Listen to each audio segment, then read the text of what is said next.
Nai-stress o pagod ka na ba?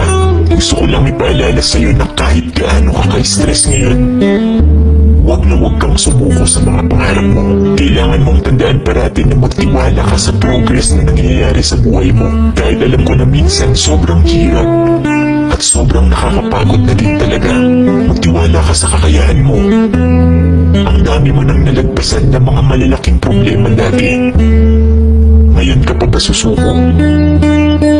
Patuloy ka lang na lumaban.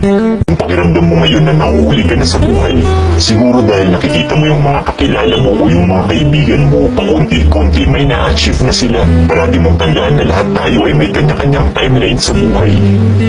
Hindi ka nahuhuli at hindi ka rin naman nauuna.